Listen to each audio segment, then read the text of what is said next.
dice, Satanás se convierte en no digo un amigo, porque no es amigo nuestro, al contrario, él desea condenarnos, pero lo que Satanás logra hacer en nosotros, inclusive las caídas, se van a convertir en una ocasión para crecer.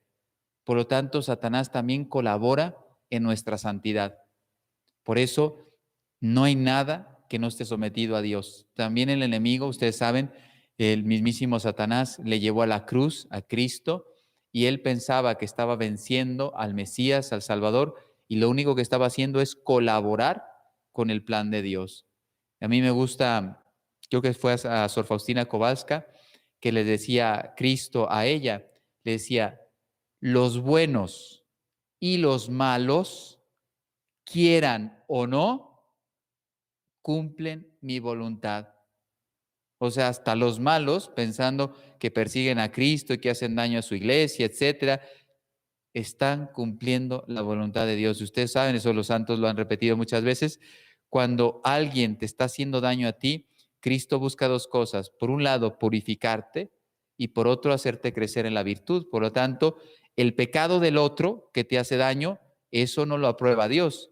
Pero el hecho de que ese pecado a ti te afecte y te haga crecer, sí es voluntad de Dios. ¿Se dan cuenta? Entonces ahora esa frase se entiende muy bien. Los buenos y los malos, quieran o no, están haciendo lo que la voluntad de Dios. Bueno, ¿cuáles son los 7 frutos de este arte para aprovechar nuestras faltas? El primero dice, aprovechar las faltas para humillarnos en el conocimiento de mi miseria. La humildad, crecer en la humildad. Es una virtud tan amplia que, como le dije, solamente vamos a tomar una pequeña parte. Sabemos que dice San Pablo, todo sirve para el bien de los que aman al Señor. Por lo tanto, también las faltas se pueden convertir en un bien. Si ya hemos hablado cómo, pues se pueden convertir en un bien. Por eso, fíjense, ya quítense de la cabeza, porque eso sí, los sacerdotes conocemos a muchas personas, voy a usar esta palabra, pesimistas en el sentido espiritual. No se creen con solución, no se creen con opciones, no se creen dignos de que pueden llegar a transformar su vida. Ya eso, a estas alturas, tiene que ser desterrado. Soy el que soy, tengo mis éxitos, mis victorias, pero también tengo mis pecados, pero ahora sí, ya entendí que sí puedo siempre crecer. No son un obstáculo, son una ocasión. Encontrar el remedio en la herida. Muchas veces y muchas de las vacunas, etcétera, ¿cómo se han encontrado? En el virus. Cuando se ponen a conocer y tratar y desentrañar cómo funciona el virus, después descubren el antídoto. Pues esto aplícalo en la vida espiritual. Ya sé en dónde peco, cómo peco, cuál es la pasión dominante. Ya lo hablamos el otro día en el curso del combate espiritual. Ya he descubierto la pasión dominante de mi vida, pues ahora me dedico a luchar contra ella. Bueno, un poquito sobre la humildad. ¿Qué podemos aprender de la humildad? Es una virtud tan amplia que lo que voy a decir es nada. Santo desprecio de mí mismo. Yo sé quién soy, pero ya no confío en mí. No confío en mí. Ahora toda mi confianza está en Dios. Por lo tanto, nadie puede presumir de que está armado. Siempre vigilar. Siempre debo estar vigilando en mi vida porque no vaya a ser que hoy que me descuidé pueda caer. Entonces, siempre debo estar vigilando. Recuerden la escritura, el espíritu vigilad y orad, dice Cristo, porque el espíritu está pronto, pero la carne es flaca. No perder tiempo. Siempre estar aprovechando el tiempo para no caer. Pero ahora sí, si ya sé que el demonio puede entrar en mi vida, pues rápidamente me protejo. La humildad es andar en la verdad, decía Santa Teresa de Jesús, por lo tanto, soy un pobre pecador. Pero yo diría, yo creo que a esto sí llegamos todos, soy un pobre pecador, pero diría, infinitamente amado por Dios, infinitamente amado por Dios. Soy un pecador, efectivamente, pero infinitamente amado por Dios. Aprender de mis caídas, ya no confío en mis fuerzas, como San Pedro, después de que cayó, ya no confío en sus fuerzas. Dice, Si venzo las tentaciones es por gracia de Dios. Sin mí no podéis hacer nada. Por lo tanto, todas tus victorias no han sido por tus fuerzas, porque eres inteligente, porque sabes dominar a Satanás, porque lo tienes ahora sí bajo control. No. Señor, gracias, porque si he tenido victorias en mi vida, es por tu gracia. Dice, las faltas y las confesiones dan un gran conocimiento de mí mismo. Lo que decía, si uno logra identificar la pasión dominante, pues lo demás es trabajar para crecer en la virtud. Y agradecer a Dios continuamente su gracia. Señor, no te cansas de amarme. Continuamente estás mandándome gracias para salvarme. Y también va a salir varias veces esto, si uno cae, ¿qué suele suceder si empezamos a ser humildes? Vamos a ser indulgentes con el hermano que se equivoca. En la imitación de Cristo, ya lo he dicho varias veces porque llama la atención, lo repite en varias ocasiones, nunca consideres peor al hermano que ha caído, porque Dios puede hacer que tú caigas en cosas peores. Entonces, eres indulgente no porque justifiques el pecado, sino porque comprendes que si cayó tu hermano, es que tú estás igual. Entonces, mejor ayuda al hermano a que se levante. Pues esa es la primera, provecho de nuestras faltas. Crecemos en la humildad. Segundo, debemos aprovechar nuestras faltas para amar mis miserias. Las miserias han sido la ocasión, ya lo vamos a leer, pues será al final de esta charla. Bendita la crisis que te hizo crecer, bendita la caída, como decía el Padre Pío, la recordaremos al final. Por lo tanto, no soy nada y mi prójimo es mejor que yo. Siempre considera a los otros mejor que tú. Lo único que me pertenece es mi pecado. Y esto lo escuché en una homilía a un sacerdote en Fátima, pero he buscado el autor y no lo he encontrado, que cuenta así la historia en corto. Dice que estaba Cristo hablando con este santo y le dice, entrégame algo de ti. Y le dice, Señor, te entrego mi vida, ¿no? Y le dice el Señor, pero si eso te lo he dado yo, entonces entrégame algo tuyo, decía. Te entrego mi libertad, pues te la he dado yo también. Te entrego todo, mi inteligencia, todo, mi voluntad, te lo he dado yo. Mi tiempo, si el tiempo, yo soy el que te mantengo en el tiempo. Y el pobre ya no sabía, así, no desesperado, pero así como diciendo, ¿qué más le puedo entregar? Y dice, Señor, te entrego mis pecados. Y le dice el Señor, esos sí son tuyos. El resto te lo he dado yo, pero esos sí vienen de ti. Por lo tanto, lo único que me pertenece es mi pecado. Bueno, soy miserable, pero como les dije, soy un pobre pecador, infinitamente amado por Dios. Esto no todos lo ponen en su vida espiritual, pues a partir de ahora tiene que ser una de las grandes conclusiones. Sí sé quién soy, pero también sí sé quién es Dios. Ya no me sorprenden mis caídas, ni siquiera las de los demás. Imagínense un padre de familia, conoce sus propias caídas, pues también va a comprender las caídas de sus hijos y en vez de estarle reprochando y castigándole, le va a tratar de ayudar y educar y fortalecerle para que no vuelva a caer. Pero no lo va, como dicen en España, no lo va a machacar, no lo va a hundir más, porque eso no es pedagógico, no le va a ayudar al hijo. En cambio, hijo, sí, ya vi que te has emborrachado, ya vi que estás empezando a probar la droga, pues antes de que caigas en ese vicio te voy a rescatar. Porque si te empiezo a hacer daño, lo más probable es que por esa rabia te vas a meter más en el problema y rescatarte será más difícil. No buscar aparentar en la vida, ser lo que soy. No tener vergüenza, pues mira, sí me he equivocado. Lo que les decía de estos jóvenes que conocí en Fátima, de la comunidad Cenáculo, los jóvenes dan testimonios a las personas que visitan sus comunidades y cuentan todos los detalles de sus pecados. Les fortalece mucho en la fe, porque precisamente cuando están contando todas sus fechorías, pues saben quién son. Mas, sin embargo, dicen, yo estoy aquí, recuperado por la gracia de Dios. No aparento. Te digo que he hecho de malo, pero también te agradezco a Dios porque Él me ha rescatado. No aparentar en la vida, ser lo que eres. El prójimo ve mis caídas. A veces yo no quiero, o no las veo, o no las quiero reconocer. Y entonces, ¿qué quiere decir aquí el autor Tizot? Quiere decir, cuando te corrijan, acéptalo. Cuando te corrijan, acéptalo. Nos cuesta mucho ser corregidos. Cristo, siendo Dios, se hizo el último, se hizo pobre, se hizo pequeño, participó, no en el pecado, pero participó de todas nuestras miserias para podernos rescatar. Por lo tanto, pues yo soy el que soy y no estoy escondiendo nada. Al contrario, eso me da mucha libertad. Oye, que tú hiciste, etcétera. Sí, pero estoy perdonado por Dios, estoy redimido, estoy rescatado. Pero es que tú fuiste, hiciste. Sí, pasado. Imagínense que le dijeran a San Pablo, no está escrito, pero le habrán dicho a alguno de sus compañeros de religión, mira, tú eras un judío y ahora es un traidor, etcétera. Sí, puedes decir lo que quieras, pero he encontrado la verdad y no me importa lo que me digas. Bueno, ya lo decíamos el otro día, San Agustín tiene esa trilogía pedagógica muy importante para nuestra santidad.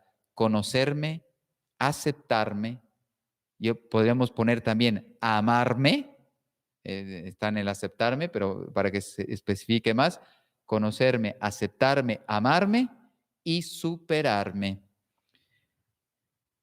Quien sabe dónde está y sabe la meta que debe alcanzar, lo demás es cuestión de tiempo.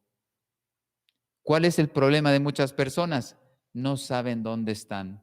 Viven en una fantasía. Se creen ser mejor de lo que son. Entonces no tienen realismo en la vida. Y entonces no saben dónde están.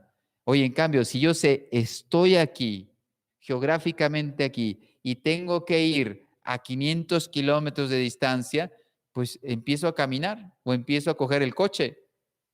Pero ¿cuál es el problema? La meta para muchos es clara, el cielo, y Cristo es el camino. Mas, sin embargo, ¿dónde estoy? No sé dónde estoy. Y tampoco muchos no conocen los medios que me pueden llevar a ese fin. Bueno, como ven, son muy sintéticas, pero quiero en este corto espacio de tiempo, estas siete gracias, podríamos decir, de aprovechar nuestras faltas. Humildad y ahora reconocer mis miserias. Tercero, que yo digo 7, pero en el libro son 8 capítulos, porque esto que voy a leer ahora lo trabaja, porque es muy importante, en 2 capítulos, pero con el mismo título. Dice, aprovechar nuestras faltas para aumentar nuestra confianza en la misericordia de Dios. Yo confío en la misericordia de Dios, no en mi miseria, en la misericordia de Dios. Entonces, benditas faltas que me hicieron descubrir la misericordia de Dios. Bien, ¿qué nos propone él? Así comprendo más profundamente la crucifixión de Cristo. Precisamente para salvarnos de nuestras faltas, él aceptó ser crucificado. Cuando él estaba sufriendo en la cruz, él estaba pensando en tu redención, en tu salvación. Si alguien está siguiendo las misas diarias, hemos encontrado un tesoro, que ya lo he dicho, que es un libro sobre Santo Tomás de Aquino, escrito por no, él no hizo el libro, pero hicieron recopilación de meditaciones y las han puesto como un camino, un itinerario para vivir la Cuaresma y la Pascua.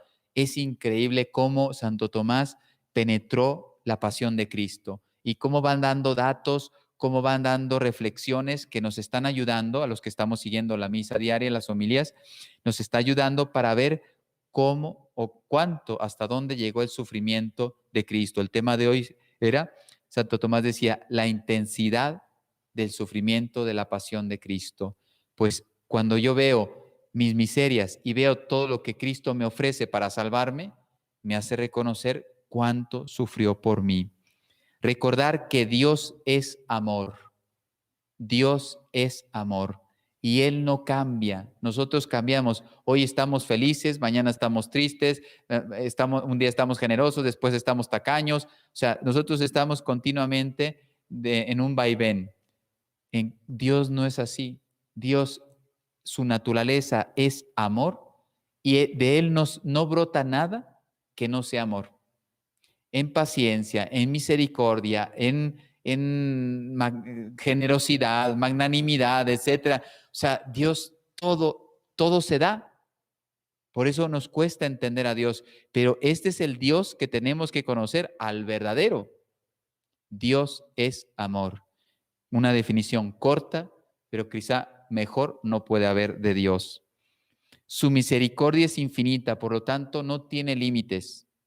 Va a perdonar todos los pecados, eso lo sabemos. Fíjense, aquí le voy a poner un ejemplo para que yo sé que estoy hablando y la gente dirá, pero si el Padre está diciendo cosas obvias, pero después no se cumple en la vida. Les voy a poner un ejemplo. ¿Por qué la gente le da vergüenza ir a confesar con el mismo sacerdote continuamente el mismo pecado?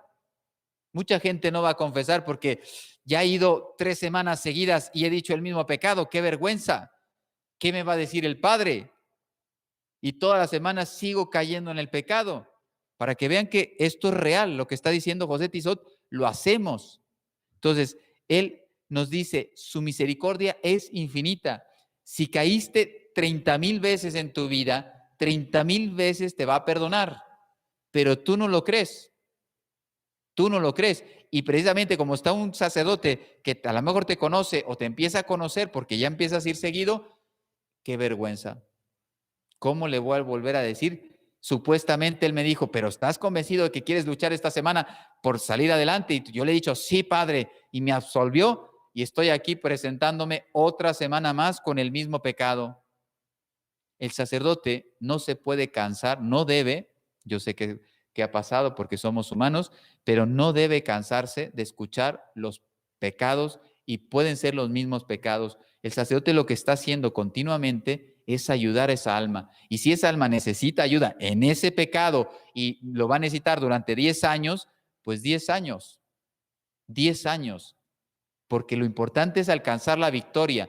¿Cuánto tiempo me llevó? Mejor que fuera corto, pero por lo que sea, he durado mucho tiempo, pues el sacerdote en nombre de Dios me da su misericordia de Dios. ¿Para qué? Para que alcance la victoria. ¿Hay algo que supera a Dios? Se pregunta Tizot. La respuesta es no. No hay nada. Por lo tanto, tu miseria, tu pecado, tus traiciones, todas pueden ser superadas. Por eso el ejemplo es triste, pero es claro, de Judas, el traidor. ¿Qué pasó con él? También pudo haber sido perdonado, pero es que le vendió. También estaba muriendo por Judas.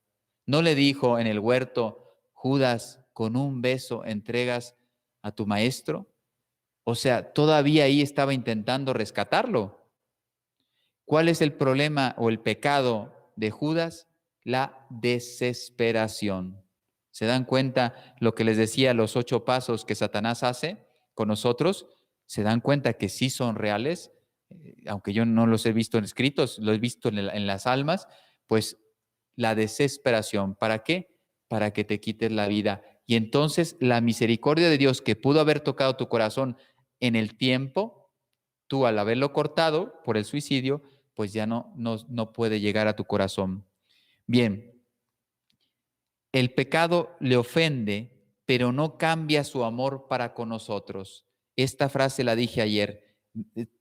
Yo puedo decir en lo personal, de las cosas que más me han gustado es esto, porque es verdad, podemos ofender a Dios y es una ofensa el pecado. Yo en ningún momento, ni yo ni José Tizot, le ha quitado importancia al pecado. Es grave, es una ofensa, si es pecado mortal, es una ofensa a Dios y me pone en riesgo la salvación eterna. Pero fíjate, ya de eso hemos hablado. Ahora sigue con la segunda parte. No cambia su amor para con nosotros. No cambia, no deja de amarnos. Pecador sí, pero lleno de esperanza. Sí, soy pecador. Yo he tenido experiencias de ir a las cárceles en Panamá, en Colombia, en México. Si ustedes vieran los arrepentimientos de algunos de los presos, conmueven las entrañas de Dios. Pecados que a lo mejor tú nunca, ni siquiera vas a imaginar en tu vida, ellos los han hecho. No es que ellos lo estén pensando, ya lo realizaron, por eso están ahí. Bueno, pero ¿cómo se confiesan? ¿Y con qué confianza en ese amor de Dios? Bueno, si uno que escucha las confesiones se estremece solo de escuchar a esas personas arrepentidas, el Señor que lo ama a él también infinitamente, ¿cómo no lo sacará adelante? Por lo tanto, pecador sí, pero lleno de esperanza. La santidad divina le tiene horror al pecado. Fíjense, aquí José Tizot queda muy claro que no le está quitando importancia al pecado. Entre el pecado y Dios no hay un abismo, no hay unión. Pero aquí el autor se está centrando en dar argumentos reales para que tú salgas adelante. Dios da más misericordia para quien más la necesita. De esto es el diario de Sor Faustina Kowalska, por eso no me voy a extender. Dios no tiene límites, por lo tanto, seguirá perdonando a cualquier pecador y cualquier pecado. Y recuerda que la cruz de Cristo es la fuente del mismísimo perdón. Padre, perdónales porque no saben lo que hacen. Están ofendiéndote, están arriesgando su salvación. Perdónales porque no saben realmente hasta dónde llega su malicia cuando pecan. La imagen, él puso la imagen dice, la imagen de Cristo es como la imagen del pelícano. Ustedes saben que esta imagen la ha utilizado la iglesia a lo largo de la historia. Ese pelícano que es capaz de herirse, de perforarse su cuerpo. ¿Para qué? Para que brote sangre y pueda dar a las crías el alimento. Pues esa imagen, aplíquenlo en Cristo, es ese pelícano que ofreció su sangre para que esa sangre redentora, cuando toque tu corazón, lo transforme, lo santifique, lo purifique. El fundamento está en Cristo y no en mí. Ya a estas alturas, solo Dios basta. Y quien a Dios tiene, dice Santa Teresa, nada le falta, pero tiene que ser Cristo el fundamento, no yo. El Señor me mira con amor cuando estoy enfermo. Esta imagen me gustó mucho. Tú cuando ves una persona, imagínense, un hijo se emborracha y tiene un accidente. Cuando el papá o la mamá va al hospital, ¿cómo trata al hijo que ha tenido un gravísimo accidente? ¿Ustedes creen que el papá le empieza a dar ahí golpes y le empieza a insultar por borracho? Mira lo que te ha pasado, me has destruido el coche, ahora me lo vas a pagar toda tu vida, te voy a cobrar este perjuicio que has hecho a la familia, etcétera. ¿Qué hace un papá? En lo humano, lo último es la causa del accidente. Lo importante es curar a ese hijo enfermo. Ya después habrá tiempo para enseñarle, y así hace Cristo. Primero nos recupera y después nos corrige y nos va llevando con una pedagogía impresionante, porque así es. Este ejemplo es muy bueno porque así es Cristo, lo hace con nosotros. Pero al inicio, cuando estás en pecado, lo último que le interesa es reprocharte. Lo que le interesa es que salgas de esa enfermedad. Cuanto antes que te recuperes, siguiendo la imagen, que salgas del hospital. Y ahora sí, cuando salgas del hospital, ahora sí te voy a enseñar a conducir, te voy a enseñar a no beber, te voy a enseñar a no que es lo que va haciendo Cristo a lo largo de la historia. Nos purifica y nos santifica. Por eso esta imagen es muy buena. Mira con amor al enfermo. Todos mis pecados son perdonados. No hay un pecado que no pueda ser perdonado. Por lo tanto, qué confianza. Y hace una recomendación a nosotros, sacerdotes. Dice, los que son confesores, por favor, tengan mansedumbre, que tengan compasión con el pecador. Si llega abatido, pues esperemos que nosotros no hagamos lo contrario a lo que estoy diciendo, que en vez de ayudarle a recuperarse, que lo hundamos más. Si ya viene abatido, sácalo de su postración. Seguimos. Debemos aprovechar nuestras faltas para afirmarnos en la perseverancia. En la perseverancia. Yo tengo que luchar continuamente. La victoria en el combate espiritual se da cuando desconfíe en mí y confíe en Dios. Esta es la fórmula. Qué sencillo. Desconfianza en mí, confianza en Dios. Así, Satanás ya no tiene nada que hacer porque te unes con la omnipotencia de Dios. El marinero, otra imagen, si se dan cuenta, está poniendo imágenes para que se nos quede grabado y no se nos olvide. Dice él, el marinero que naufragó no se volverá a acercar a los puertos peligrosos, porque ya naufragó, ya sabe lo que se siente, ya conoce el peligro, pues dice, ahí o por ahí no paso, ahí no me acerco. Pues ahora aplícalo, el que ha pecado tratará de quitar todas las ocasiones para no volver a pecar. Evitar las causas que son las ocasiones. Las caídas son avisos para que estemos despiertos. Me gustó mucho, en paz descanse, era un confesor de Fátima, el padre Ramos, muy buen confesor, ya era un señor mayor, murió de cáncer, un sacerdote mayor, y tenía una paz, una mansedumbre cuando confesaba a los peregrinos, y un día me confesé con él y utilizó esta imagen. Dice, los pecados son alarmas. Uno está esperando a que le diga, oye, qué mal te portas, etcétera. No, son alarmas. Dios te está avisando que estás yendo por un camino incorrecto, pero no te está bastonando, sino te está avisando. Entonces, son alarmas para despertar. No olvidar que hemos sido, eh, no olvidar lo que he sido, mi pasado, y por lo tanto trataré de ser mejor. Ya sé dónde me he metido, el fuego con el que me he quemado, por lo tanto no quiero ser peor, buscaré ser mejor en la vida. Poner con coraje, o sea, coraje, los medios que Dios me da para salvarme. Esto también nos falta mucho. Reconozco mi pecado, voy a pedir perdón, pero no pongo los medios para que mi vida cambie. Es muy importante poner los medios para que vaya cortando las posibles ocasiones de mi pecado. Reemprender con las armas de Cristo la lucha. Siempre que me levante, estamos hablando de la perseverancia, pues ya me he confesado, ya el pasado ha sido perdonado por Dios, que por cierto alguien me hizo una pregunta y yo no recuerdo haberlo dicho así, pero lo aclaro.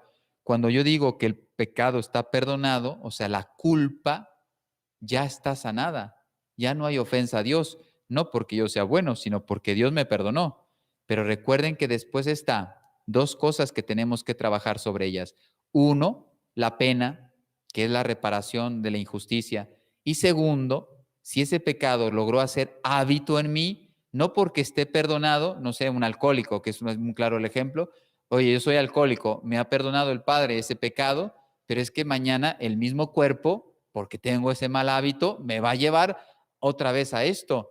Entonces, esa lucha no la quita ni la purificación, la reparación, para eso es el purgatorio, para quien no haya purificado sus pecados en esta vida, y después, quien tenga un hábito de pecado, tiene que luchar para poner el hábito contrario. Bien, renovar siempre los propósitos. Recuerden que la voluntad se tiene que afirmar continuamente. Afirmada, peca, pues imagínense si no la afirmamos, tengo que afirmar, no me acerco a esta persona que me lleva a pecar, porque voy con el amigo y el amigo me dice que vamos a tomarnos unas cervezas y terminamos ebrios. Pues no voy con este amigo. O no sé, no juego apuestas porque pierdo el dinero, el salario mensual. No voy a ese bar donde están los videojuegos porque pierdo. Hay un vicio muy grande en muchas personas que apenas les dan la paga del mes, del trabajo, y en vez de ir a casa a dejarlo a la mujer y a los hijos, se van a los juegos y lo pierden. ¿Y qué hacen todo el mes? Con deudas. El vicio del juego, la ludopatía, es un problema grave y ahora están poniendo pequeños casinos por todos lados, a menos en Europa está lleno de casinos pequeños y todo es para chuparles el dinero. Es terrible esa forma de robar a las personas. Por lo tanto, poner las virtudes contrarias a mis pecados y constancia en los actos de piedad, las oraciones. Si yo dejo de rezar, ya saben que la maleza va a aflorar. Entonces, yo tengo que estar continuamente en oración, manteniendo el fervor, mis actos de piedad, mis oraciones, mi misa, mi confesión, mi rosario, etcétera, porque de otra manera, tanto los tres enemigos, el orgullo, el demonio y el mundo, van a volver a saltar. Recuerden que no mueren. Lo que podemos hacer con la gracia de Dios es mantenerlos controlados, pero no mueren. Bien, vamos a pasar a la quinta, perdón. Quinta gracia que Dios nos permite de nuestras faltas. Debemos aprovechar nuestras faltas para hacernos más piadosos, lo que estaba diciendo en este momento, para hacernos más fervorosos, para hacernos personas de oración, de vida interior, y diríamos profunda vida interior. Las personas que tienen profunda vida interior van a ser como bloques monolíticos, ¿eh? El monolito, si ustedes conocen esa piedra, es una piedra durísima. Es más, hay herramientas para penetrarla, para trabajarla, y cuesta muchísimo. Es una piedra muy dura. Pues así seríamos espiritualmente si estamos unidos continuamente en la oración. Es un grande peligro el que abandonemos la oración en nuestra vida. Por eso nos invita a mantener el fervor. ¿Y qué actos? Él se va a centrar un poquito en la confesión. Dice él, los actos del penitente. ¿Qué debemos hacer en la confesión y después de confesarnos? Primero, usa otra imagen. ¿Se dan cuenta? Con las imágenes ya no se nos va a olvidar. Dice, el aceite se tira del veneno del escorpión. Y efectivamente, en el lugar donde yo nací, que es donde estamos ahora, hay alacranes que son muy famosos porque muchos de ellos son venenosos. ¿De dónde han sacado el antídoto de ese veneno que es mortal? Son unos alacranes muy pequeñitos, te pican si son venenosos, porque no todos lo son, pero si son venenosos, en media hora la persona muere de asfixia. ¿De dónde sacaron la solución del veneno del alacrán? Pues él utiliza esa imagen. El aceite que nos va a curar viene del propio veneno. Pues si ya me di cuenta que estoy siendo perezoso, pues el aceite que tengo que sacar de ese veneno de mi vida es la diligencia, la prontitud, el esfuerzo, el trabajo, etcétera.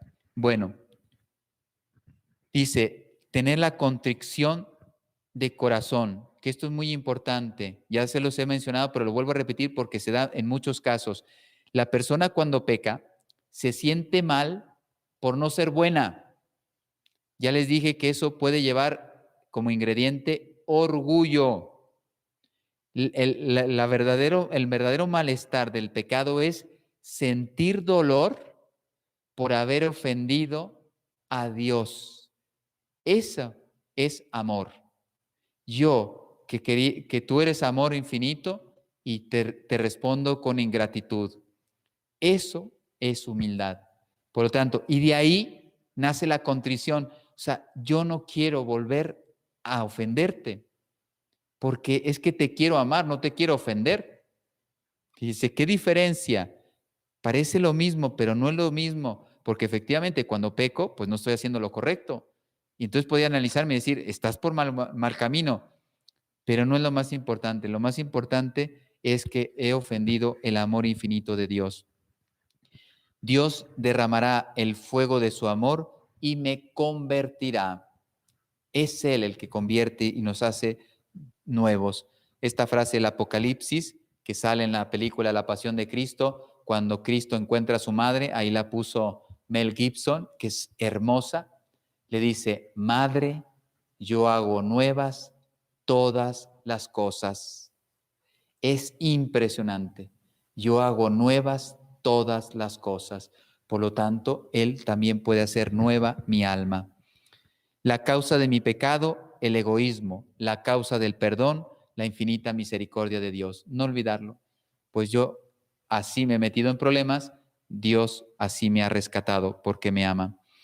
El dolor y el arrepentimiento, lo que le estaba diciendo, será una fuerza para la conversión, para luchar, para evitar ofenderlo más. Ya cuántos, me gusta mucho este ejemplo, San Francisco de Borja, que también fue general del jesuita, que él servía a la reina, que no recuerdo el nombre. Cuando se le murió la reina, pues él estaba abocado a los reinos, a las cosas de este mundo. No era malo, pero estaba abocado a las cosas del mundo y no a las cosas de la eternidad. Y entonces dice que cuando se le muere la reina, dijo una frase que puede tener un sentido espiritual fuerte. Dice, ya no serviré más reyes que se me mueran. Y entonces descubre al Rey de Reyes que no pasa, San Francisco de Borja. Por lo tanto, el dolor, el arrepentimiento de haberme equivocado será una motivación, una fuerza para convertirme y ahora sí enfocarme verdaderamente en lo que tengo que hacer, que es Cristo. Ser transformado por la victoria del amor de Dios.